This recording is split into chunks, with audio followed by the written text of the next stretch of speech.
Last time we looked at the guy who killed grannies, and today we are going to be looking at the granny who killed guys. Let me know in the comment which story was crazier. What's up, guys? Welcome back to day 4 of 10 days of terror. Yeah, I know I've not been faithful, but we are here now. Let's not talk about it. This research is not easy.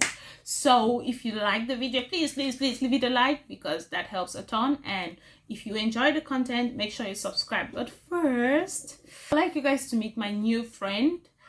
It's she, and she's so cute, and she has magical powers. This is what she can do. Okay, I just wanted you guys to meet my new friend. So today we are going to talk about Tamara Samsonova. Most of this is Russian, so don't expect me to pronounce it correctly. Thank you for understanding. She was born on the 14th of February 1947 in a city called U.S.C. The Granny Reaper. Tamara's adventures are going to really start after her husband leaves. So first off, around the year 2000, the police are called to a house to come and investigate a missing person. This was Mr. Alexei Samsonova, who has been the husband of Tamara Samsonova for over 30 years. So this lady is old, and her husband just gets missing, and so the police are trying to talk to her. What do you think could have happened? And the only idea she could come up with was that she thinks he might have run away with another woman. So how bad was the marriage? More investigations, like nothing came up from it, and the husband was not heard somewhere else. So where has he gone to? That is just suspicious on its own. After her husband was missing, the next chapter of her life just began. So Tamara has this big house now, and she's thinking, okay, let her try to rent it out, get some money, and also have some company, because she's retired at this point and she's just at home bored, an old lady that's bored. So she rents out to her first tenant, Vladimir. Yeah, I think so. So she rents out to her first tenant, Vladimir, and around the end of 2001, they fell out and Vladimir just disappeared. He's nowhere to be found. So obviously thinking that he's a tenant, he might have left to another house or something. But yeah, nothing was heard of him again. And that just went by. I don't know if he did not have family that was looking for him, but that just went by. So Tamara had a second tenant, and his name is Sergey. Like, the names are so cool, I can't help but enjoy calling them. Sergey lives with her, and he's just having a hard time because she's old and she's strict. She's just difficult to live with. So they had a lot of troubles here and there, and neighbors could even see them cursing at each other. So they were not really having the greatest relationship. Also, Sergey was from the northern side of the country, so he has no particular relatives around there.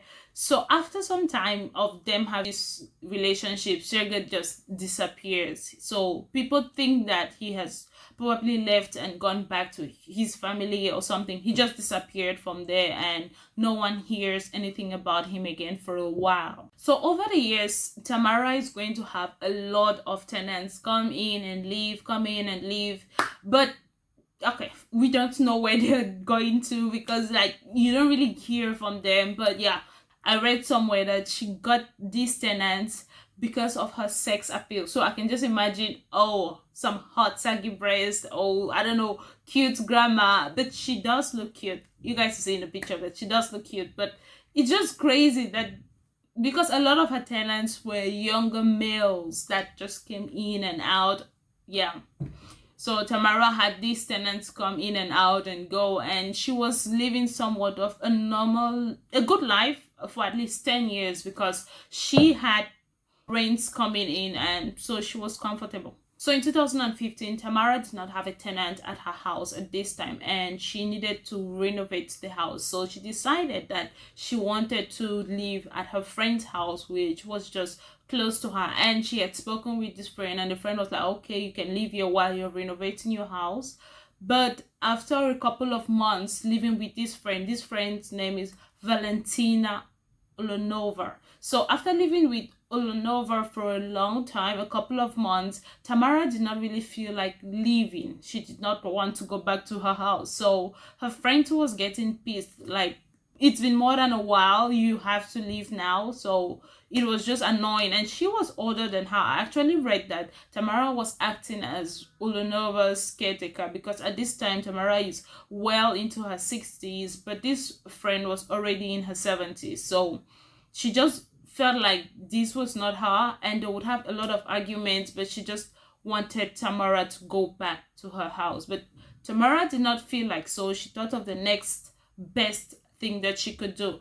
One day, after an argument with Ulanova, Tamara decided to travel to another city, Pushkin, and she decided to buy a prescription drug. So I don't know how she managed to convince the pharmacist to sell this to her, but she had already been hospitalized 3 times in a mental hospital for schizophrenia. So I'm assuming she probably had some prescriptions for that, but she bought this drug called Vinazepam. Yeah, I don't know. But yeah, she bought that drug and traveled back to her apartment, the apartment she now shared with Ulanova. On her way back, she decided to buy a really nice salad, Russian salad called Oliviera. I have a Russian friend who just explained to me how it's being made, and it seems to be something like a coleslaw, but like it seems to have that rich texture, in which she put 50, not just 5, not 10, 50 tablets of that medication in it. And she brought this salad to her best friend Ulanova, and obviously after eating it, she was just lying down in her kitchen floor, where Tamara decided to go and organize her body. She decapitated her, cut out parts of her internal organs, and then chopped her into smaller pieces so she could carry her around. The CCTV footage shows this cute old lady moving in a blue coat. You just see like it's a regular old lady taking out the trash. It makes no sense. She literally had her own house, and those houses were close to each other, so they probably looked almost the same, almost identical, but she just felt like she really wanted to stay in Ulanova's house, which was why she did that. So probably prior to buying all of this, Tamara had borrowed a hacksaw from a neighbor. So I'm wondering how that conversation went. Like, knock knock, hello, can I borrow a hacksaw? I would like to use it to chop up this neighbor. And what did she say to get that? It does not even make sense, given that she's an old lady and it's not like she's about to chop up something serious. But yeah, she used a borrowed hacksaw from a neighbor and used that to chop up Samara. So first she cut her open, she decapitated her and left that aside. Next, she cut off her torsos and used a knife to chop them into smaller bits. After dismantling the body of this old friend, she put her into trash bags and was in this blue coat carrying them up and down the stairs over and over. And the footage just looks like a regular grandma carrying out the bag. You'd even probably want to help her if you saw her, but she carried these out, and these were parts of her friend's body that she had chopped. During her last walk down the stairs, she was actually carrying a pot, not a beanbag this time, and in that pot was the severed head of Ulanova. I'm not sure if she had cooked the head to make her unrecognizable, but yeah, this time it was in a pot. Like, it's just crazy to think that she would use a pot for something so gruesome, and she carried it out. So the icing on this cake is, being a grandma, Tamara decided to dispose of the body just around the street, so it was just not too far from her house. But I'm thinking she's already old. A body is not light, and how far can she get? And she was doing it alone. She did not have an accomplice that you say muscular man that she had probably charmed is going to help her. But the body was just disposed somewhere around, and it's so horrific that she actually started chopping her friend while she was still alive, while she was still breathing. I cannot even imagine the hell to know that your body is being chopped. It was just horrible. So after a few days, a couple was moving around. They found something wrapped in a shower curtain, so their dog drove them towards it, and by the time they opened it up, it was just parts of a body that has been disfigured. So obviously they called the police, and when the police came over, they had no idea who that was. It was difficult to identify the person because there was no head connected to the body. Plus, she had put the bodies in different parts, so she had probably just sprinkled it around the streets where she lived. But like, if you're a criminal, how do you kill someone and dump their body just next to your house? It's like first class stupid. But yeah, so when they found this body, the police obvious next move was to move around asking people, who have you not seen, who in the neighborhood is missing, and who has not been accounted for. And that's when people started saying they haven't seen Ulonova recently, but they have only seen her tenant, who in this case is Tamara. They have only seen her tenant living in that house. And so the police rushed over to Tamara's house to go and search. Again, how stupid can you be to kill someone and keep living in their house? So the police went over to Ulanova's house where Tamara lived, and Tamara was so nice and welcomed them, and she was so polite, like this old nice granny.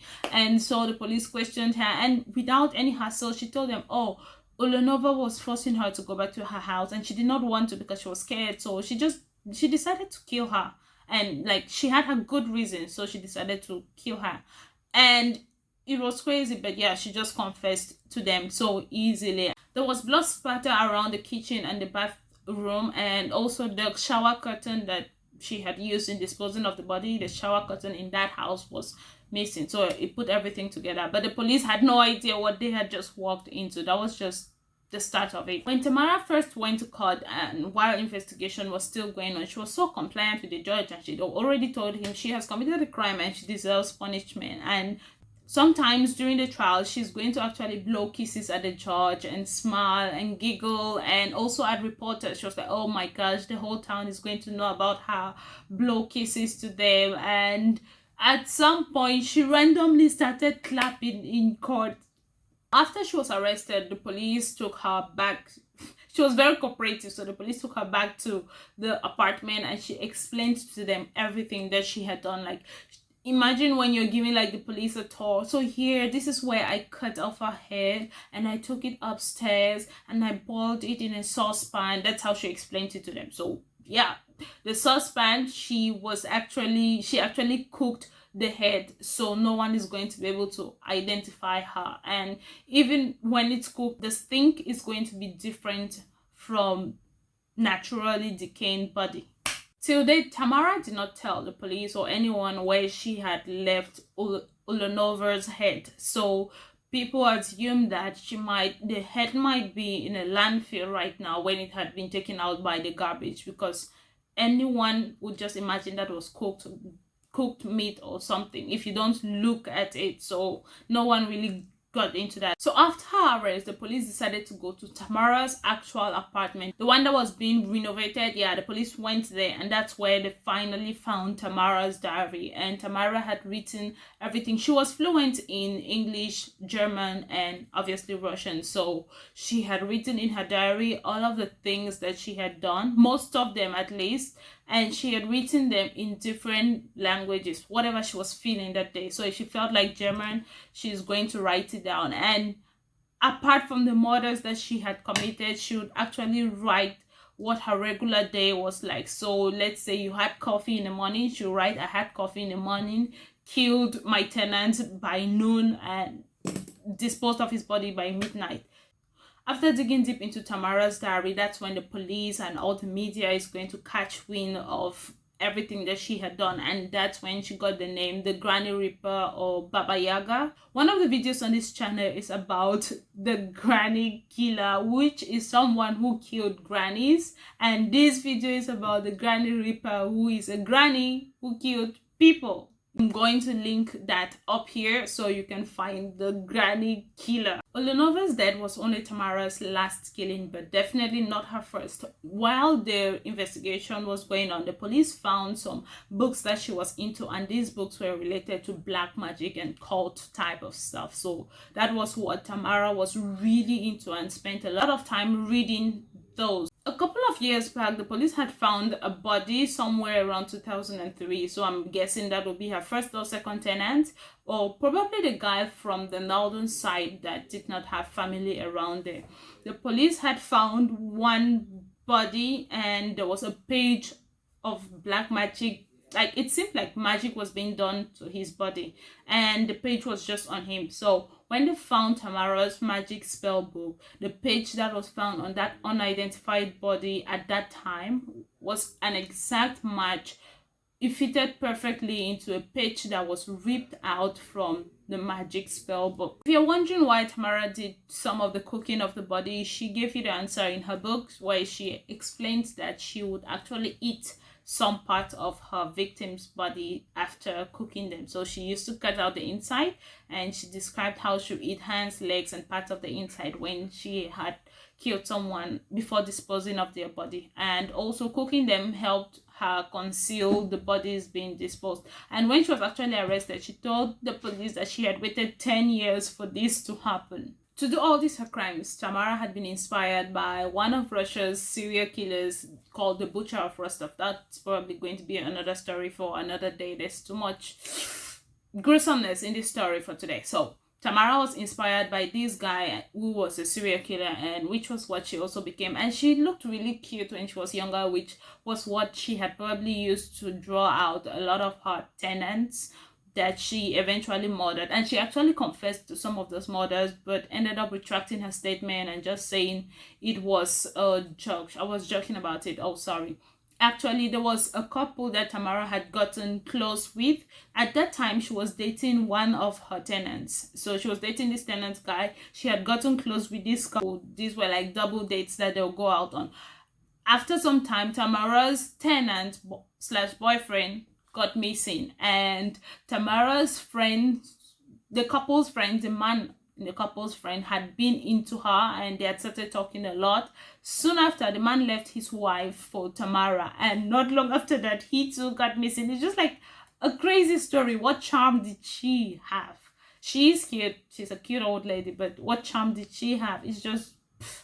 So there is probably he's going to be one of her victims, and altogether Tamara is being suspected for at least 11 to 14 murders. When it comes to having proof, there's just proof of 2 murders that Tamara has actually committed, which is that of Ulonova and Sergei, whose body she had used for black magic. But Tamara's excuse was that she had voices in her head telling her to kill people in her old apartment. I don't know if it's the voices of all the people she had already killed, but that was the reason why she brought up this idea of a renovation and did not want to live at her house and wanted to live with Ulonova before. And so she was so terrified of having to go back to live at her house, which was why she killed Ulonova, to live in her house forever. But the courts found it best to confide Tamara in a psychiatric hospital for the rest of her life, because she is no use in prison, and she has probably committed more crimes than she has admitted to, and there's no way of proving that. Tamara will be spending the rest of her life in the Kazan Psychiatric Hospital for her retirement, and she actually said, I have thought about it 7 times, and she deserves to be punished, and she'll die, and the government is probably going to bury her. Like, she's so aware of what she had done. But that was it for me today, guys. That was the story of the Granny Reaper. See you tomorrow with another video just like this. Remember to always do the right thing. Bye.